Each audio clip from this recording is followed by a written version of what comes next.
సంవత్సరాల తరబడి ఎన్ని మందులు వాడినా మీ మోకాల నొప్పులు తగ్గట్లేదా? ప్రాణ పెయిన్ క్లినిక్ లో అత్యాధునిక చికిత్స. స్వాతిప్రియ ఇన్సిడెంట్ కలకలం రేపుతుందనే చెప్పొచ్చు. అమ్మాయి రాసిన సూసైడ్ లెటర్ ఇవాళ ఆడపిల్లల తల్లిదండ్రులని వన్నులో వణుకు పుట్టించేలా ఉందనే చెప్పొచ్చు. నాన్న, నా వాట్సాప్ని మీరు ఓపెన్ చేయొద్దని మాట్లాడటం జరిగింది.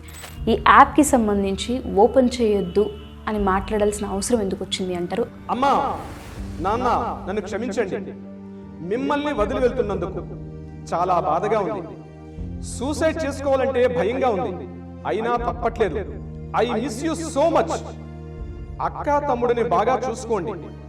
అక్క తమ్ముడు మీకు ఏ కష్టం వచ్చినా డాడీకి చెప్పండి. నాన్న, మీరు స్మోకింగ్ మానేయండి. నా ఫ్రెండ్స్ అందరూ నా అంత్యక్రియలకు రావాలి. మన బంధువులందరూ విభేదాలను పక్కకు పెట్టి నా అంత్యక్రియలకు రావాలి. చివరిసారిగా నా ఫ్రెండ్స్ అందరూ నన్ను హగ్ చేసుకోవాలి. నా చావుకు ఎవరు కారణం కాదు, నా చావుకు నేనే కారణం.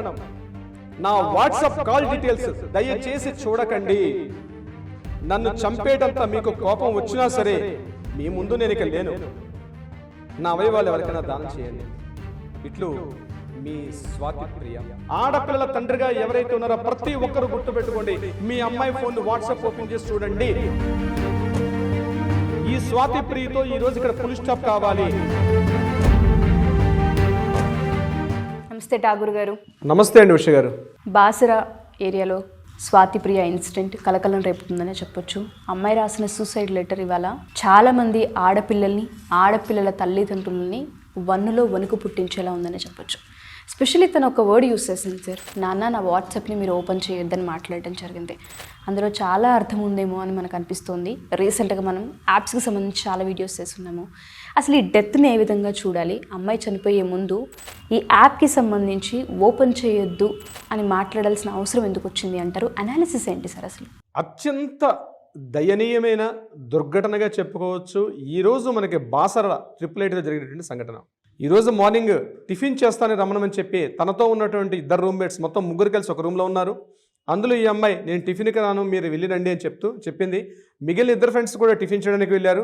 టిఫిన్ చేసి వాళ్ళు వచ్చేసరికి రూములో అక్కడ ఫ్యాన్కి ఉరేసుకొని ఆ పక్కనే ఒక లెటర్ రాసి ఫ్యాన్కి ఉరేసుకున్నటువంటి ఒక మృతదేహం లభించింది. ఆమె స్వాతిప్రియగా పోలీసులు ఇప్పటివరకు నిర్ధారణ చేశారు. ద్వితీయ సంవత్సరం PUC. ఆమె పేరు స్వాతిప్రియగా 17 సంవత్సరాల అభంశుభం తెలియని అమ్మాయిగా మనకు కనిపిస్తుంది. ఆ అమ్మాయి రాసినటువంటి ఆ లెటర్ మనం చూస్తుంటే ఇది యాక్చువల్గా ఆమె రాసినటువంటి సూసైడ్ లెటర్ రాసేసి ఆమె హ్యాంగ్ చేసుకొని చనిపోయినట్టుగా కనిపిస్తుంది. కానీ మనం రెండు కోణాలుగా చూడొచ్చు. ఇదే బాసర 888లో ఇది ఈ సంవత్సరం జరిగినటువంటి 3వ ఒక ఆత్మహత్యగా చెప్పుకోవచ్చు. గడిచిన ఏడాది ఇదే సమయానికి 6 రకాల ఆత్మహత్యలు జరిగాయి, అబ్బాయిలు అమ్మాయిలు కలిసి. ఈ ఏడాది ఇప్పటికి 3వ జరిగింది. అంటే ఈ బాసర IT ఫామ్ అయిన తర్వాత ఇప్పటివరకు చాలామంది ఆత్మహత్యలు చేసుకున్నారు. నేను అటువంటి ఆ కోణంలోకి వెళ్ళదలుచుకోలేదు. ఏదైతే తను రాసినటువంటి సూసైడ్ లెటర్, ఏదైతే మన చేతికి అందినటువంటి సూసైడ్ లెటర్ పోలీసులు రిలీజ్ చేసినటువంటి ఆ సూసైడ్ లెటర్ ఈరోజు మన చేతిలో ఉంది. కాబట్టి నేను కాస్త విశ్లేషణ చేసే అవకాశం ఉంటుంది. ప్రతి ఒక్క తల్లిదండ్రులు కూడా, ఆడపిల్లలు కలిగిన ప్రతి ఒక్క తల్లిదండ్రులు కూడా ఈరోజు నేను చెప్పే విషయాన్ని ఒళ్ళు దగ్గర పెట్టుకొని వినండి. ప్రతి ఒక్కరు కూడా పూర్తిగా ఆలకించండి. మీ ఇంట్లో ఆడపిల్ల ఉన్నట్లయితే, ముఖ్యంగా టీనేజ్ వయసులో ఉన్న అమ్మాయి అయితే, ఆ అమ్మాయి మీ యొక్క అమ్మాయి హైదరాబాద్ లాంటి సిటీల్లో, నగరాల్లో ఉద్యోగాలని చెప్పి హాస్టల్లో ఉన్నటువంటి అమ్మాయి మీ ఇంట్లో ఉన్నట్లయితే, పెళ్లి కానటువంటి అమ్మాయి మీ ఇంట్లో ఉన్నట్లయితే, ముఖ్యంగా వాళ్ళందరూ కూడా ఉద్దేశించి నేను చెప్పబోయే మాటలు ఒక లీగల్ సైకో ఎనలిస్ట్గా నేను చెప్తున్నానండి. ఇది చేసినట్టు ఏదైతే తను రాసినటువంటి ఈ యొక్క మనకి ఈ సూసైడ్ లెటర్గా మనం చెప్తున్నామో, ఇది సూసైడ్ లెటర్ కాదండి. ప్రతి ఒక్క ఆడపిల్లల తండ్రికి కూడా కనువిప్పు కలిగించేటటువంటి ఒక లెటర్గా చెప్పుకోవచ్చు. ఇది యాక్చువల్గా ఉత్తరం కాదు, మన హృదయాన్ని ఇక్కడ ప్రతిబింబజేస్తుంది. ప్రతి తల్లిదండ్రులు కూడా ఒక ఆలోచింప చేసేటట్టుగా ఉంది ఈ యొక్క లెటర్. నేను దీన్ని కాస్త అనాలిసిస్ చేసే ప్రయత్నం చేస్తానండి. అత్యంత దారుణం. ఇటువంటి లెటర్ని యాజ్ ఏ లాయర్గా నేను ఈరోజు మీ ముందు ఇట్లా చేతులు కట్టుకొని మీ ముందు ఎక్స్ప్లెయిన్ చేయడం ఉంది. నేను చాలా బాధాకరంగా చెప్తున్నాను. నేను కూడా ఒక ఆడపిల్ల తండ్రిగా చెప్తున్నానండి ఉష గారు. ఈరోజు ప్రతి ఒక్క తల్లిదండ్రులకి బాధ్యత ఉంది. ఇందాక మీరు ఆఫ్ రికార్డులో మీరు చెప్పారు, ప్రతి ఒక్క తండ్రి కూడా తన అమ్మాయి యొక్క భుజం మీద చెయ్యి వేసి నేను ఉన్నాను, హగ్ అంటారు చూసారండి. ఆ హగ్ అనే పదాన్ని ఈ లెటర్లో కూడా వాడడం జరిగింది. ఈ హగ్ని ఏమని కోరుకుంటుంది? తన తండ్రి యొక్క ఆప్యాయత, తన తండ్రి యొక్క ప్రేమ, తన తండ్రి యొక్క స్పర్శను కోరుకుంటుంది ఆ అమ్మాయి.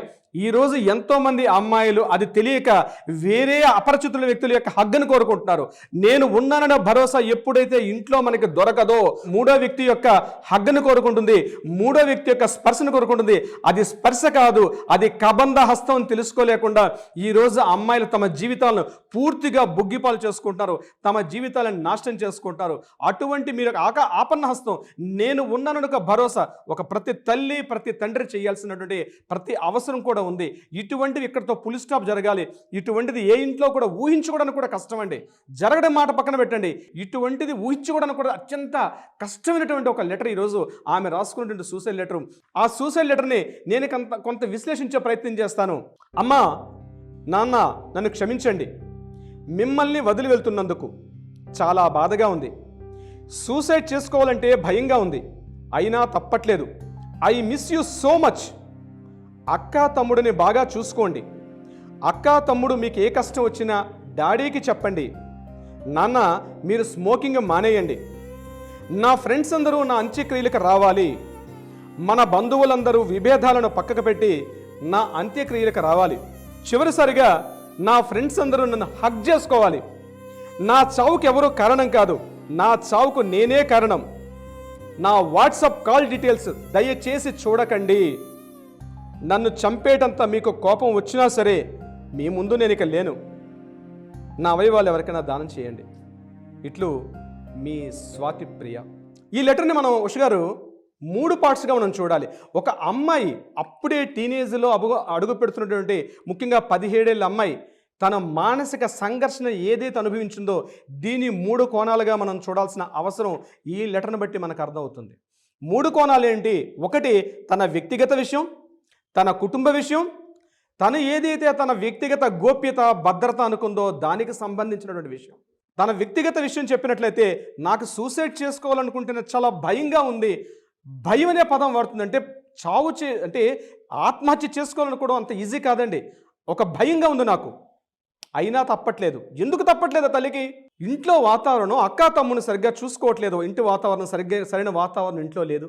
ముఖ్యంగా మీకు ఏ కష్టం వచ్చినా డాడీకి చెప్పుకోండి. డాడీ ఉన్నారు, డాడీ చూస్తున్నారు, డాడీ అన్ని రకాల వీళ్ళని పట్టించుకుంటారు. కానీ డాడీ పరిపూర్ణంగా నేను ఉన్నానంటే ఒక భద్రత అమ్మాయికి ఇవ్వలేకపోయారు. ఈ లెటర్ ద్వారా మనకు అర్థమవుతుంది. అందుకే నా యొక్క ఈ చావు ద్వారానైనా అక్క తమ్ముడు మీరు గుర్తుపెట్టుకోండి, మీకు డాడీ ఉన్నారని నమ్మకం గుర్తుపెట్టుకోండి అని చెప్తూ నా ఫ్రెండ్స్ అందరూ డాడీకి చెప్తున్నారు. ఆ అమ్మాయి ఇంటిస్తుంది, డాడీ మీరు స్మోకింగ్ మానేయండి. ఇంట్లో అలవాట్లుంటే కూడా ఒక అమ్మాయి గుర్తు, తల్లి తర్వాత తల్లి మీకు పుట్టిన బిడ్డ మాత్రమే. మన అమ్మ మన వయసు వచ్చేటప్పుడు మన చేయి వదిలేస్తుందేమో కానీ మరలా కూతురు రూపంలో ఆ ఇంట్లో పుట్టి మనకు అనుక్షణం మనల్ని వెంబడిస్తూ మనల్ని ప్రతిక్షణ కంట పెట్టుకున్నది నా కూతురు మాత్రమే అని ప్రతి తండ్రి కూడా అనుకోవాల్సిన అవసరం ఉంది. బంధువులందరూ కూడా సమిష్టిగా లేరు, ఏదో రకాల సమస్యలు. నా హగ్ చేసుకోండి. ఉష గారు ఈ యొక్క సెంటెన్స్ ఎంత హృదయాన్ని కట్టిపడేసింది అంటే, హగ్ చేసుకోవడం ఏంటండి అంటే అటువంటి ప్రేమపూర్వక స్పర్శ కోల్పోతున్నారు ఈరోజు పిల్లలు. నేను ఉన్నానంటే ఒక ఆప్యాయత కోల్పోతున్నారు. చివరిసారిగా చెప్తున్న ఫ్రెండ్స్ అందరూ కూడా నా యొక్క కార్యక్రమానికి రండి, నా అంత్యక్రియల కార్యక్రమానికి రండి అని చెప్తూ ఆమె ఒక విషయం చెప్పిందండి. వాట్సాప్ డీటెయిల్స్ మనం మాట్లాడుకున్న పాయింట్ అక్కడికి రావాల్సిన అవసరం ఉంది. ప్రతి తల్లిదండ్రులు కూడా, అమ్మాయి ఉన్నటువంటి ప్రతి తల్లిదండ్రులు కూడా మీ అమ్మాయి యొక్క ఫోన్ని మీరు చూడండి.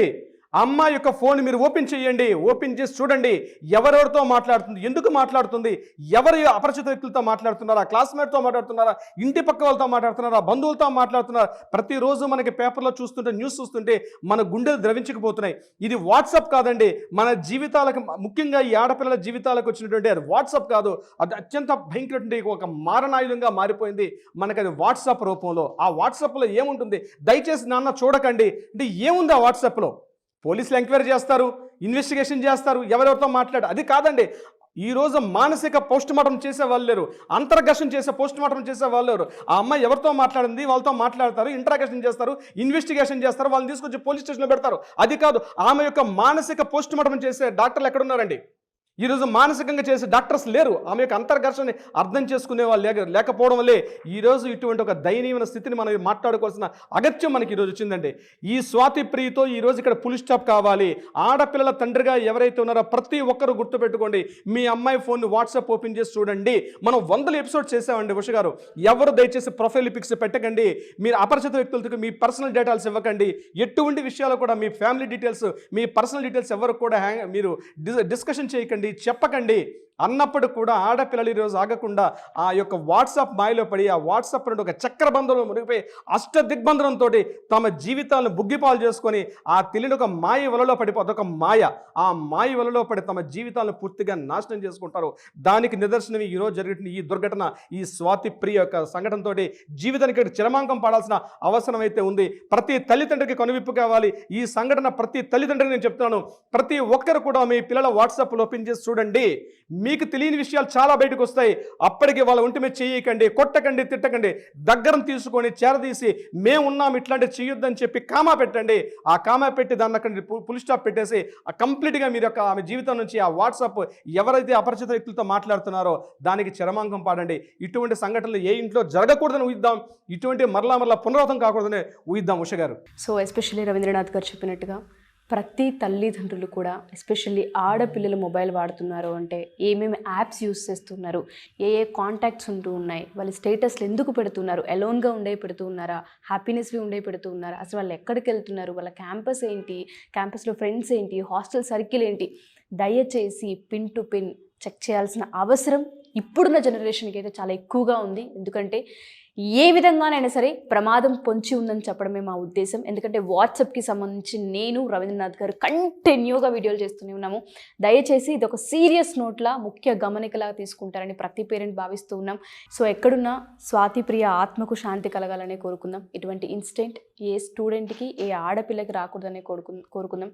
స్వాతి ప్రియ పేరెంట్స్కి అయితే ఇది తీరని లోటు. ప్రతి పేరెంట్కి కూడా ఈ ఇన్సిడెంట్ ఒక గుణపాఠం అవుతుందని కోరుకుంటున్నాం. Thank you sir. ఎందుకంటే ఒక సూసైడ్ నోట్ని చూసి అందులో ప్రతి పాయింట్ని అనాలిసిస్ చేసి ఎస్పెషల్లీ ఏ కారణాల వల్ల చనిపోయి ఉండొచ్చు, వేరే పేరెంట్స్ ఎక్కడ జాగ్రత్త పడాలి అన్న పాయింట్ని ఒక 1/2 అవర్ మీరు ఆలోచించి దాని గురించి అనాలిసిస్ చేశారంటే చిన్న విషయం కాదు. ప్రతి పాయింట్ని క్షుణ్ణంగా చూసి, ఎందుకంటే కోర్టులో ఎన్నో కేసులు మీరు చూస్తుంటుంటారు, పదే వాట్సాప్ గురించి మాట్లాడుతూ ఉంటే కొన్నిసార్లు అనుకునే వాళ్ళం మేము కూడా ఇంత ఉందా అని. బట్ ఇవాళ ఒక ఇన్సిడెంట్ చాలా క్లియర్గా అమ్మాయి రాసింది అంటే ఎంత ఇన్ఫ్లుయెన్స్ అయిపోతున్నారు, ఎక్కడ దాకా వెళ్ళిపోతున్నాయి జీవితాలని అర్థమవుతుంది. Thank you for the analysis sir. Thank you so much. Suman టీవీలో మీ పర్సనల్ అండ్ బిజినెస్ ప్రమోషన్స్ కోసం కింది నెంబర్కి కాంటాక్ట్ చేయండి.